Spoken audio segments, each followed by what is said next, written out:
समस्त एवं सुस्ता बंधुओं और आदर सत्कार से हमारे बुजुर्ग लोग प्यार करनो हमारे नन्हे मुन्ने बच्चे सीता अनुसुईया जैसी पवित्र भूमि पर पलने वाली मेरी माताएं बहनें, आज हम ये प्राचीन काल की ये कथा लेकर के चल रहा हूं मैं। आप लोगों ने सुना होगा उशैतगढ़ में वीर कालसेन का बधारपण कैसे हुआ, तो जरा ध्यान देंगे। गौतम कैसेट के माध्यम से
उशैतगढ़ में महाराज राज करते हैं, जिनके घर में एक नहीं 7 रानियां हैं। प्रभु की दया से किसी चीज की कमी नहीं थी, पर कमी थी किस बात की? इनके घर में कोई संतान नहीं थी, और जिसके घर में संतान नहीं होती है उसे संसार सोना सोना नजर आता है।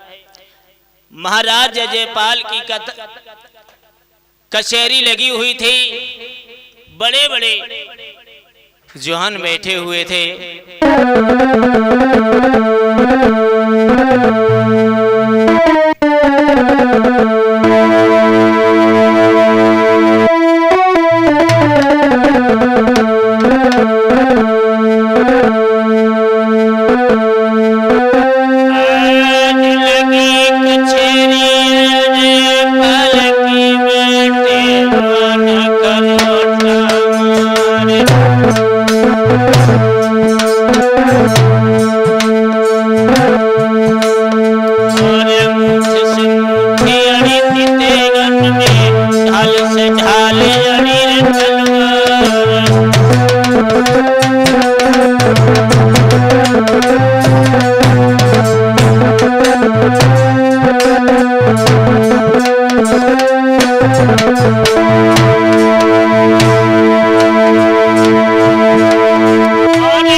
ने समझाए।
की जब इतनी बात सुनी है तो मंत्री कहने लगा, प्रभु क्या बताएं, ये तो परम पिता परमेश्वर की मर्जी के बिना ऐसा कोई भी कुछ हो ही नहीं सकता है, क्योंकि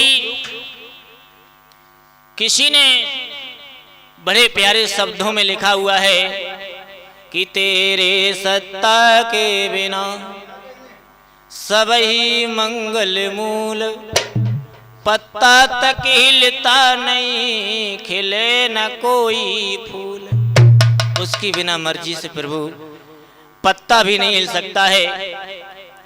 मेरी एक सलाह है, अगर महाराज तुम मानो। महाराज अजयपाल कहने लगे, बताओ क्या बात है। तो समझा करके मंत्री कहने लगा, प्रभु ऐसा करो, महलों के लिए चले जाओ। क्यों? क्योंकि महारानी के बाद में चले जाओगे, कुछ भी अपना दिल का हाल बताना आपस में दुख बांटने से हल्का हो जाता है। ये किसी विद्वान ने कहा हुआ है। महाराज मंत्री की बात मान करके अब महलों के लिए चले हैं भैया।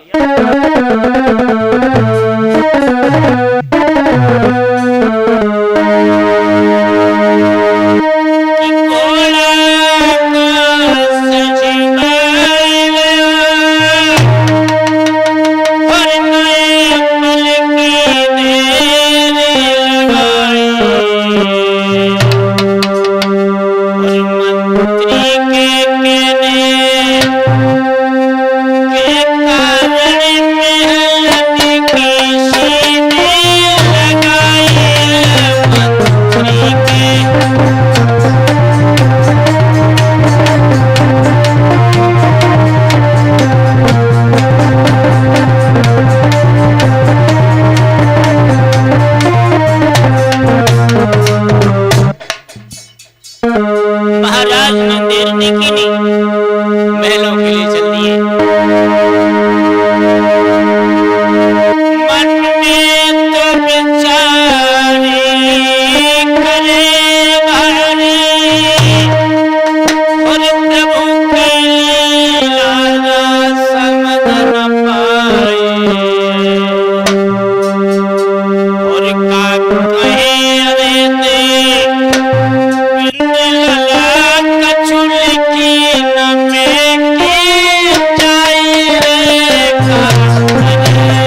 मन में सोचते हुए जा रहे हैं, परमात्मा ने मेरे जीवन में संतान की लगत प्राप्ति नहीं लिखी हुई है।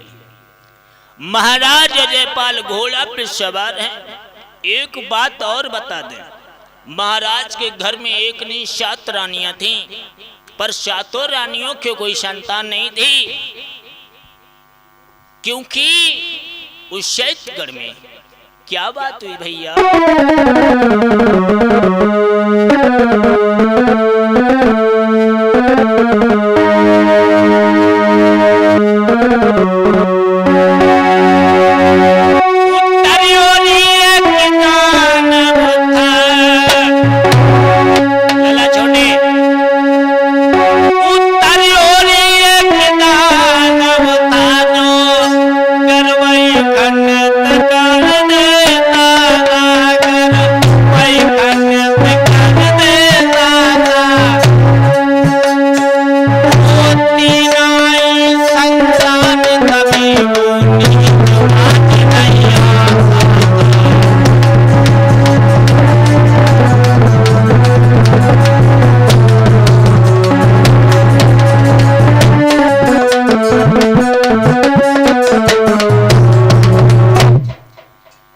उत्तर ओरी में एक दानव था जो स्त्रियों का गर्भ खंडित कर देता था। जब भी गर्भ धारण होता था वो नीच पापी गर्भ को नष्ट कर देता था।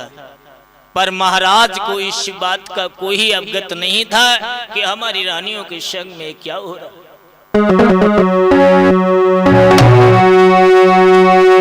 भोले भाले महाराज तभी कुछ समझ नहीं मेरे पाए, कुछ समझ नहीं मेरे पाए।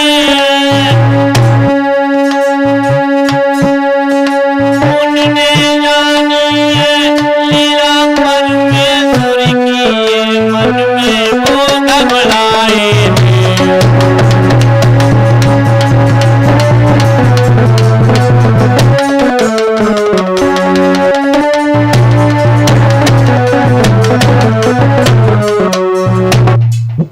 मन में विचार करने लगे, हम वो तो ये समझते हैं ये तो लीला परमेश्वर की है, पर उन्हें नहीं मालूम वो राजती ही रानियों का गर्भ खंडित कर देता था। महाराज सोचते हुए महलों में पहुंचे हैं। इधर रानियों ने अपने पिया को आता हुआ देखा, क्योंकि ये पहले का ऐसा नियम था, अगर कोई भी अपनी पिया को अगर पत्नी देख लेती थी तो घर में प्रवेश जब होने देती थी, जब उसकी आरती उतारती थी। बड़ी रानी थी जिसका नाम था फूलमती, भाग करके थाल सजा करके लाई और महाराज की आरती उतारने लगी। पर महाराज के चेहरे पे उदासी थी। महारानी आरती तो उतारती गई, पर महाराज के चेहरे को देखती गई। पिया, पता नहीं कौन सी गलती हो गई जो हमारे पिया के चेहरा पे आज उदासी है।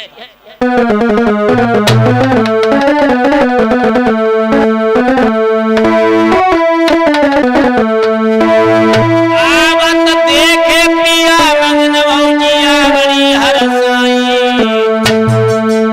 ले ढोले पंखा प्यार ले पानी भर के ले आई।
अगर हमसे कोई गलती बन गई तो क्षमा चाहते हैं।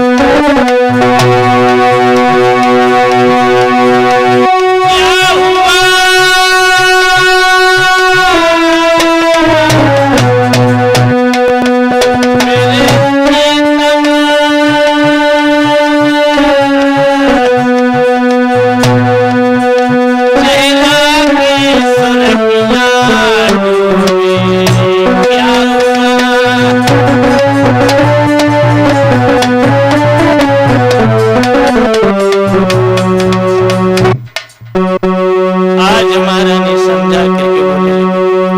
कहने लगे क्या बात हो गई, तुम्हारे चेहरा पे सुर्खी क्यों है, उदासी किस लिए है? तो महाराज कहने लगे अगर हम तुम्हें बात बताएंगे तो रानी तुम्हारे भी चेहरा पे उदासी आ जाएगी।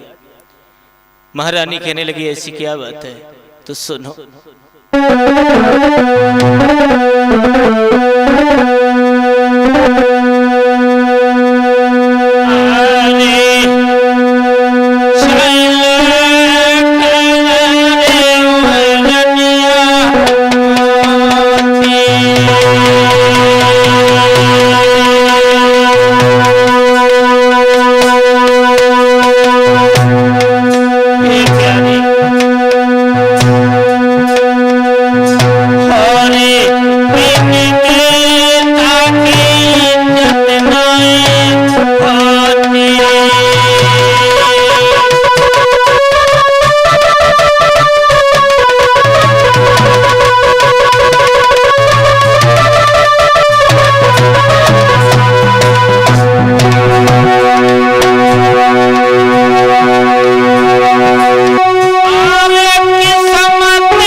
कहने लगी महाराज अगर मेरे घर में अगर एक भी संतान होती जिसके सारी जिंदगी व्यतीत हो जाती,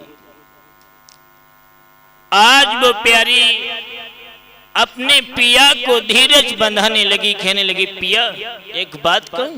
बोले कहो। तो मैं नहीं मालूम, विधाता की बिना मर्जी से यहाँ पर कुछ नहीं होने वाला। क्यों? तो किसी विद्वान ने लिखा हुआ है। क्या लिखा है?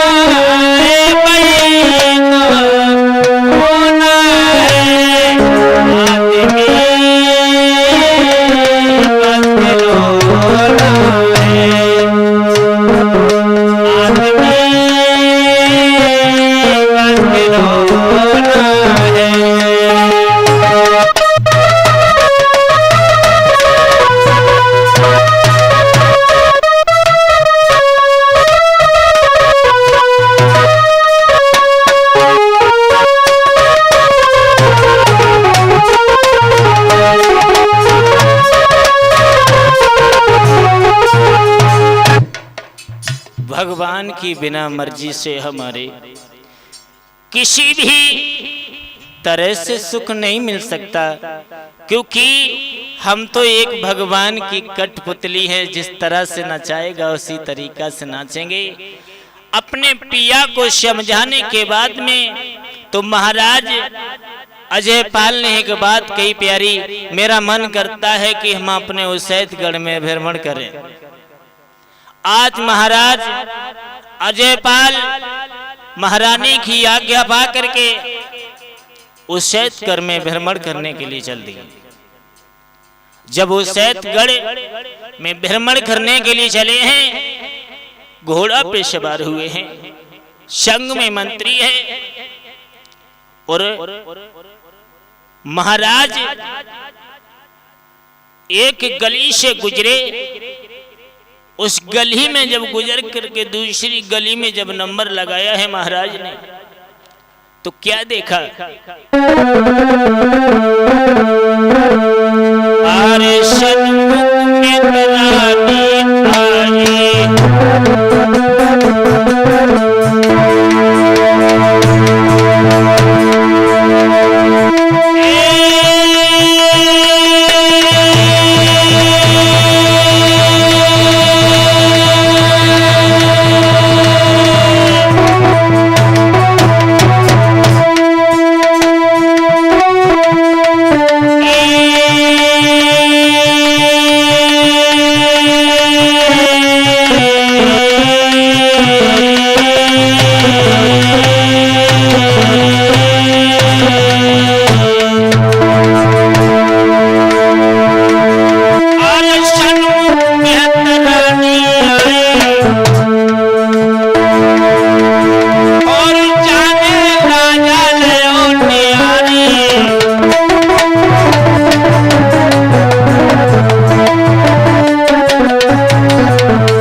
उस मेहतरानी ने कोंती करने लगी, टोटिका, जिसे टोटिका बोलते हैं। महाराज को देख करके उसने डलिया को फेंक दिया, झाड़ू को धरती से मारा और पीठ घुमा करके खड़ी हो गई। महाराज ने देखा, कहने लगे ये क्या कर रही है, हमें देख करके इसने पीठ घुमा ली, क्या कारण है। मंत्री कहने लगा, महाराज औरतों की बातें तुम ही जानो, हम कहा क्यों, औरतों के रफड़े में हम नहीं पड़ते। बोले क्यों। महाराज कहने लगे, मंत्री से बुला के लाओ। मंत्री बोला, हम बिल्कुल नहीं जाए, औरत है पता नहीं तू तड़ाक हो बोल दी तो। और जा बात सच है, किसी ने लिखा हुआ है विद्वान ने,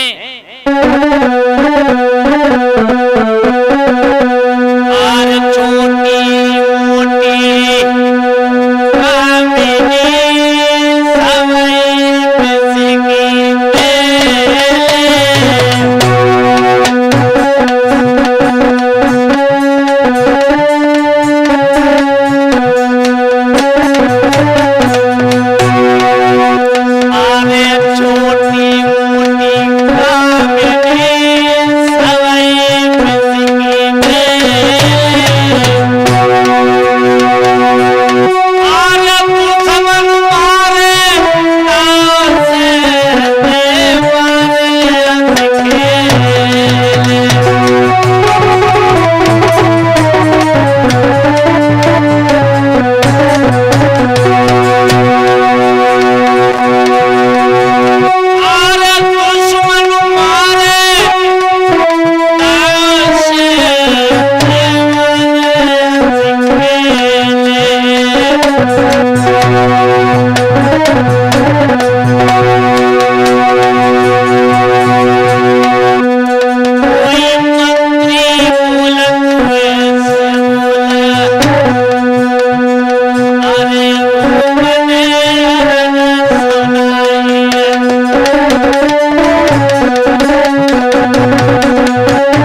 मंत्री से कहा, मंत्री से बुला करके लाओ, इसने मुझे देख करके पीठ घुमा ली, ऐसा क्या कारण है? तो मंत्री महाराज की आज्ञा के पाने के अनुसार मेहतरानी के पास में पहुंचा। बोले तुम्हें महाराज जी बुला रहे हैं। और जो इतनी बात सुनी सो मेहतरानी की हालत खराब हो गई। कहने लगे महाराज बुला रहे हैं, क्यों? बोले चलो हमें क्या मालूम क्यों बुला रहे हैं। अब मेहतरानी महाराज के पास में पहुंची, हाथ जोड़ के खड़ी हो गई, महाराज नमस्कार करती हूं तुम्हें, कोई गलती बन गई हो तो माफ करना। तो समझ आए कि महाराज बोले गलती नहीं बनी, एक बात बताओ, तुमने हमें देख करके झाड़ू को धरती पर फेंक दिया, डलिया को अलग डाल दिया, तुम पीठ मोड़ करके खड़ी हो गई, आखिर में कारण क्या है? मेहतरानी कहने लगी महाराज यही बात मत पूछो। बोले क्यों? अगर हमसे यही बात पूछोगे तो तुम हमें पूरे खानदान को फांसी लगवा दोगे। बोले ऐसी क्या बात है? मेहतरानी कहने लगी ये तो बहुत ऐसी बात है तुम सुन नहीं सकोगे। महाराज अजयपाल कहने लगे बताओ ऐसी बात क्या है तो हम सुन नहीं सकेंगे। तो मेहतरानी क्या बोली?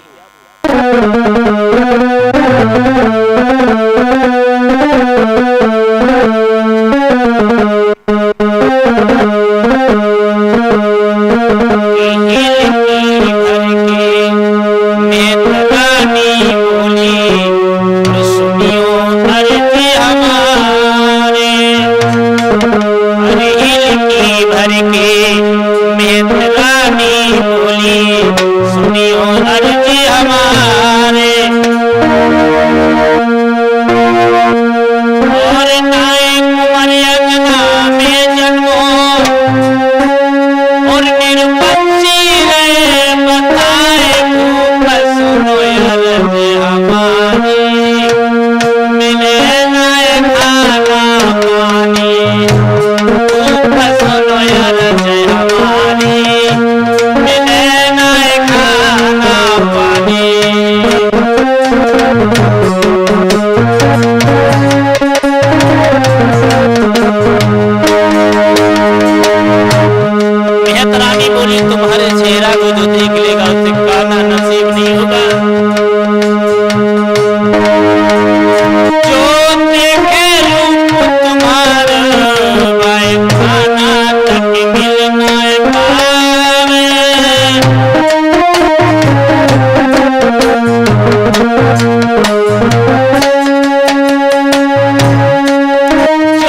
रानी महाराज क्षमा करना, तुम्हारा चेहरा जो देख लेगा उसे कभी खाना नसीब नहीं होगा, क्योंकि तुम निर्वंशिया हो और जो चेहरा देख लेता है उसे कभी खाना नहीं मिलता।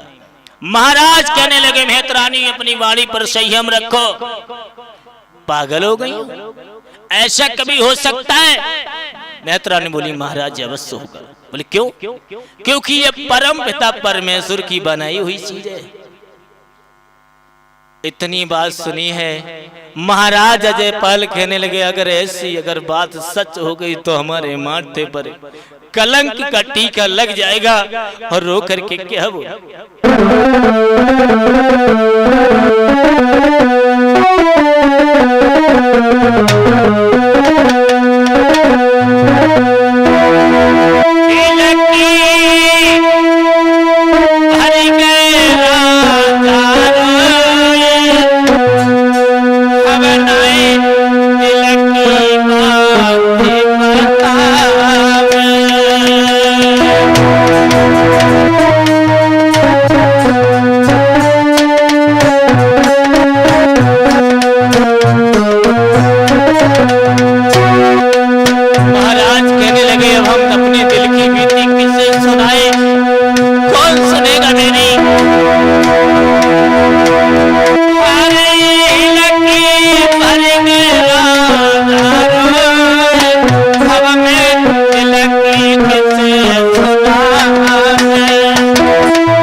आज महाराज अजय पार रोने लगे। मंत्री ने समझाया तो मेहतरानी कहने लगी, प्रभु हमसे गलती होगी, क्षमा करना, हमें तुम्हें बताना नहीं चाहिए था कि तुम निर्वंशिया हो।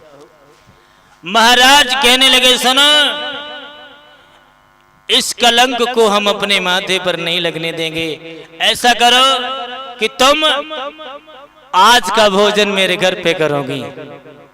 मेहतरानी ने कही, महाराज क्या कह रहे हो? हाँ, मेरे घर पे तुम भोजन करोगी और अपने घर पे तुम भोजन नहीं करना। हमारे यहाँ पर बढ़िया बढ़िया भोजन बनेंगे, उसको जेम के तब जाना, तुम्हारी बात को हम असत्य करेंगे। इतनी बात कहने के बाद में महाराज हाथे सो आगे को बढ़ गए। मेहतरानी जो थी घर के लिए चली गई और महाराज जब महलों में आए तो अपनी रानियों को आज्ञा दी, इतने बढ़िया बढ़िया भोजन बनाओ, क्योंकि हमें मेहतरानी की बात असत्य करनी है। मेहतरानी ने कहा कि तुम्हारा चेहरा जो देख लेगा उसे संध्या तक भोजन नहीं मिलेगा।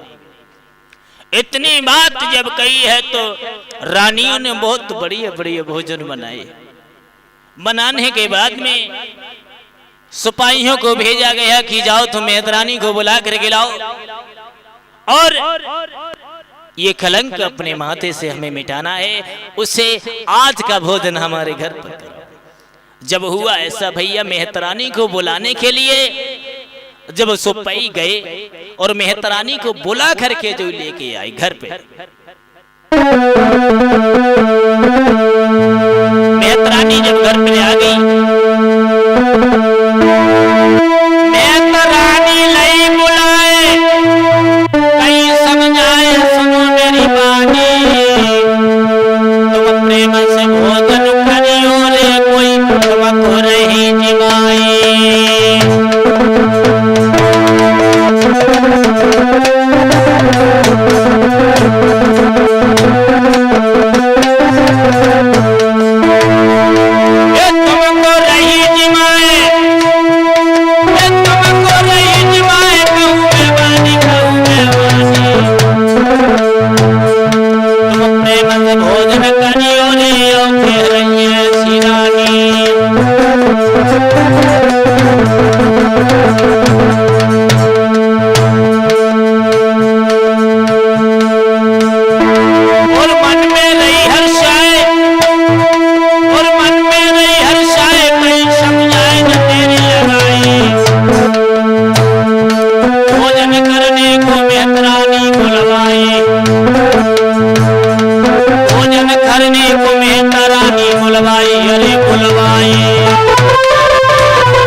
आज मेहतरानी जब भोजन करने के लिए आई है, भोजन करने के लिए बैठी है, तब तक हुआ क्या, उधर मेहतर आ गया अपने घर पे। जब ताला लगा हुआ देखा, पड़ोसी से पूछा कि हमारी मेहतरानी कहाँ गई, तो पड़ोसी ने साफ समझा दिया, महाराज के पहरेदार आए और तुम्हारी मेहतरानी को लेकर चली गई। बोले क्यों? हमने सुना है कि महाराज के यहाँ पर तुम्हारी मेहतरानी की दावत है। मेहतर बड़ा ही गुस्सा हुआ, बोले अच्छा, पति की कोई खबर नहीं, अपने वहां पर भोजन करने के लिए पहुंच गई, घर में बच्चे भूखन मर रहे हैं। मेहतरानी ने भोजन कर ही नहीं पाया, एक निवाला हाथ में उठाया, इधर मेहतर गुस्सा का भरा हुआ वहां पर पहुंचा जहां मेहतरानी भोजन कर रही थी।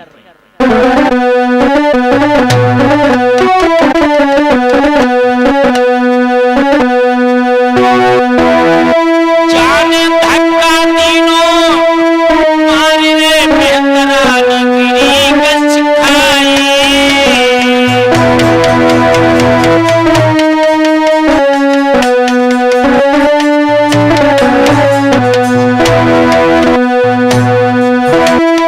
बाके पीठ में मारी लात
को लुवा के ले गया खींचता हुआ।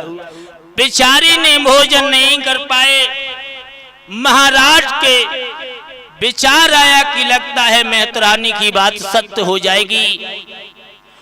तुरंत ही सिपाहियों को बुलाया, जितने भोजन बने हुए हैं सब भोजन मेहतरानी के घर पर भेज दो, क्योंकि और जब तक मत आना जब तक मेहतरानी भोजन न कर ले। अब मेहतरानी जो थी भोजन करने के लिए महाराज के यहाँ ते भोजन पहुंचे। मेहतरानी ने क्या काम किया, सभी को भोजन जिमाया।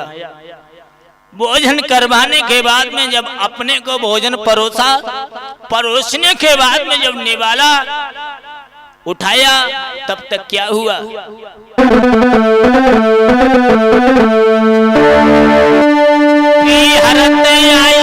खबर रे बाकी खत्म भई रे मोहतारी।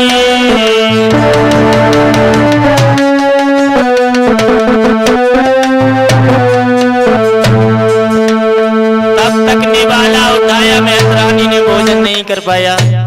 पियर ते खबर आ गई कि तुम्हारी माँ का स्वर्गवास हो चुका। आहा और मोह को निवाला नाई गयो और चीखी पड़ी थी मेरारी।